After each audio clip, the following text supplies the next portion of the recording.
esta noche tarde les vamos a explicar con mi compañero Mario Ernesto y su servidor Diego Reyes un ejercicio sobre RC. ¿Por qué un RC? Porque está formado de resistencia y capacitores. Pero en este ejercicio nos piden encontrar el voltaje del capacitor con respecto al tiempo. Primero lo que hacemos para facilitar este ejercicio, lo que vamos a hacer, van a ser unas transformaciones de fuentes. Aquí por ejemplo, aquí hay una transformación de una fuente de voltaje a una de corriente. Según la ley de Ohm, voltaje igual a resistencia por la corriente. Despejando ahí, encontramos corriente igual a voltaje de la resistencia. Tenemos el voltaje que son 200 voltios y una resistencia de 50 kiloohmios. Y eso nos da un resultado de 4 miliamperios. Ok. De ahí, cuando hacemos la transformación, nos queda una resistencia en paralelo con una de 150. Resolvemos ese paralelo y tenemos una resistencia de 37.5 kiloohmios. Entonces, de ahí nos va a quedar otra transformación que podemos resolver, que es con una fuente de corriente, con este sentido, y esta resistencia. Otra vez ocupamos la ley de Ohm, que voltaje igual a resistencia por corriente, y lo que está, el 37.5 kiloohmios por los 4 miliamperios nos da un voltaje de 150. Y la resistencia que nos queda se pone en serie con esta de 12.5 kiloohmios. Resolvemos esa serie y nos da una resistencia de 50 kiloohmios. Y reescribimos el circuito que nos queda de esta forma. Nos queda una fuente, resistencia, el switch, el capacitor, y del otro lado nos queda una resistencia y una fuente. Más fácil. De ahí mi compañero va a seguir explicando el ejercicio. Gracias. Tengan buenas noches, mi nombre es Mario Segueda. Vamos a continuar resolviendo el ejercicio que mi compañero Diego ya les había explicado anteriormente. Vale. Ahora lo vamos a analizar en el tiempo t menores a 0 y en el tiempo t mayores a 0. ¿Qué tenemos en el tiempo t menores a 0? Tenemos un capacitor conectado a una fuente de voltaje con una resistencia en serie. Ahora bien, recordemos, el capacitor pasado mucho tiempo se comporta como un circuito abierto. Entonces tenemos un circuito abierto, que el capacitor lo hemos sustituido con un circuito abierto. Pero ¿qué nos interesa saber de él? El voltaje del capacitor en ese tiempo. Si recordemos que el capacitor ha estado conectado mucho tiempo, entonces va a tener el mismo voltaje de la fuente, o sea, 120 voltios. Tenemos acá 120 voltios. Y eso va a ser el voltaje del capacitor en cero menos, es decir, en el infinito negativo. Pero como el capacitor se opone a los cambios bruscos de corriente, eso va a ser también el mismo valor del voltaje del capacitor en cero más, es decir, en el tiempo cero, t igual a 0. Ahora bien, vamos a analizar el circuito para un tiempo t mayor a 0. Ya tenemos un tiempo t menor a 0 y un tiempo t igual a 0. Ahora vamos a ver un tiempo t mayor a 0. ¿Qué va a pasar? Recordemos que nuestro capacitor, nuestro circuito original tenía un switch.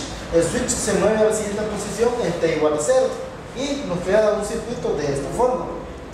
Ahora vamos a analizar qué pasa en el capacitor, el voltaje del capacitor. El voltaje del capacitor va a pasar mucho tiempo conectado a una fuente y otra vez se va a comportar como un circuito abierto. Pero ¿cuánto va a ser el valor del voltaje del capacitor en ese momento?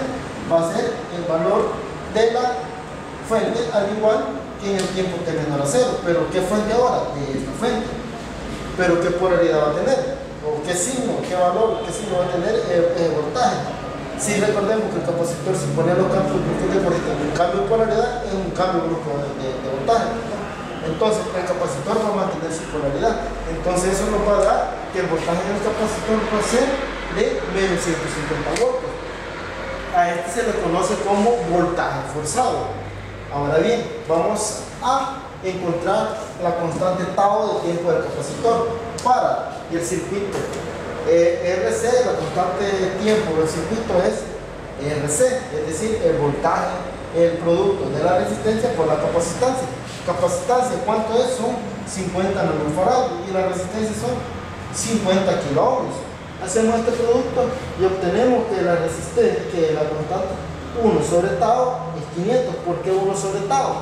Vamos a recordar, la forma general para un circuito RC de voltaje es voltaje igual al voltaje inicial E a la 1 sobre tau por T.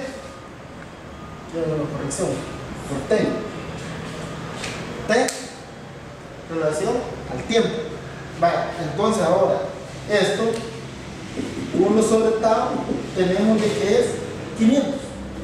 Ahora bien, recordemos, el voltaje completo en un capacitor viene dado por el voltaje inicial más el voltaje forzado.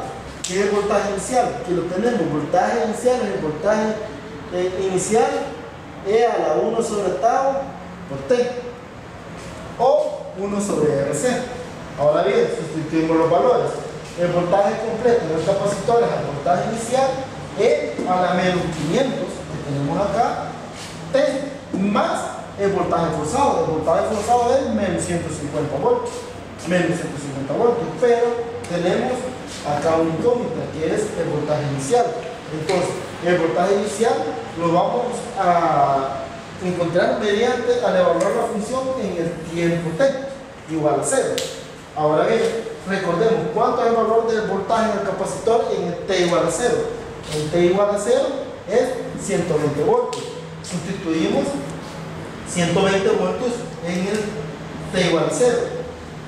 E a la 0 es 1, entonces nos queda voltaje inicial menos el voltaje en el capacitor, el voltaje forzado en el capacitor. Ahora, de acá despejamos el voltaje inicial y tenemos que el voltaje inicial es igual a 270. Ahora bien, ya tenemos todos los datos, solo sustituimos en nuestra función de voltaje. Entonces, el voltaje en el capacitor en el tiempo t, tiempo determinado, va a ser igual a 270 y a la menos 500t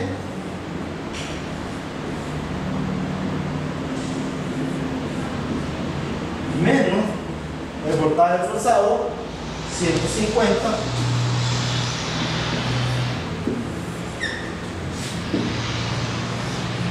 voltios.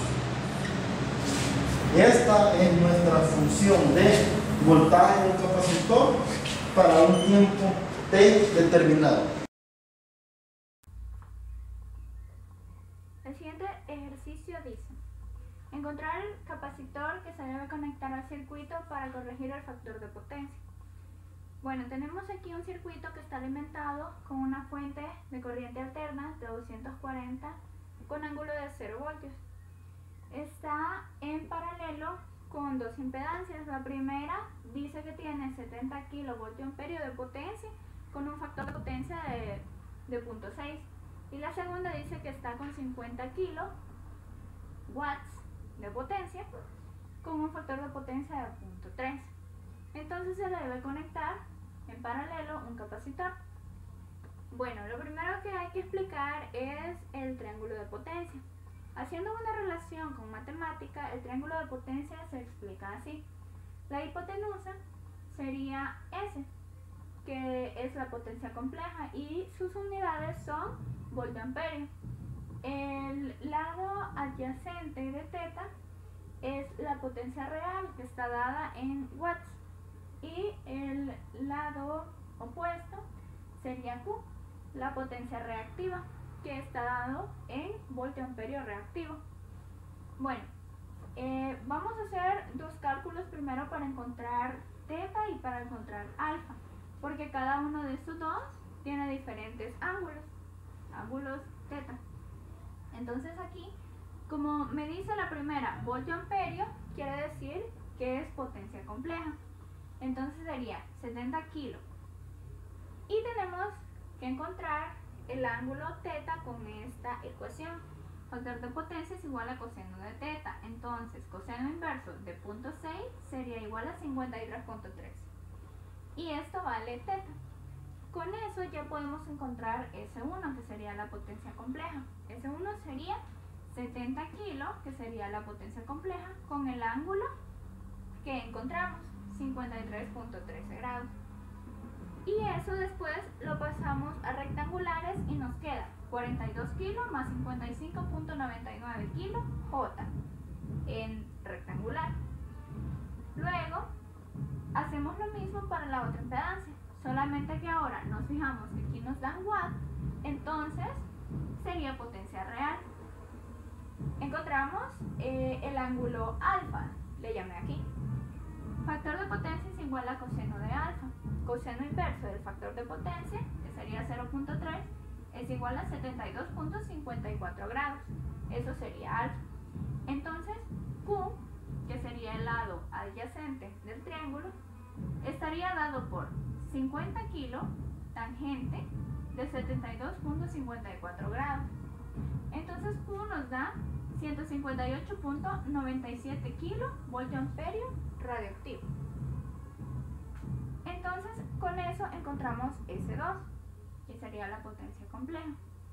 Sería 50 kilos, que sería la potencia real, más lo que encontramos, la potencia reactiva, 158.97 kilo J.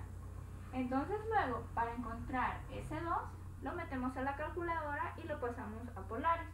Y nos da 166.64 kilo con ángulo alfa, que sería 72.54. Luego de tener eso, lo que vamos a hacer es utilizar la ecuación para encontrar el capacitor. El capacitor de cada uno. El capacitor se encuentra con la potencia reactiva Q sobre 120 pi por el voltaje al cuadrado. Entonces, sustituyendo 55.99 kilos entre 120 pi por 240. Y esto nos da un capacitor de 2.57 milifaradios. En la otra impedancia hacemos lo mismo. El capacitor 2 sería 158.97 kilos entre 120 pi por 240 al cuadrado. Y eso nos da un capacitor de 7.32 milifaradios. Ahora, como los capacitores estarían en paralelo, los capacitores se suman. Entonces tenemos que el capacitor total sería la suma del capacitor 1 más el capacitor 2. Y eso nos da 9.89 milifaradios. Y ese sería el capacitor que debe agregársele aquí para corregir el factor.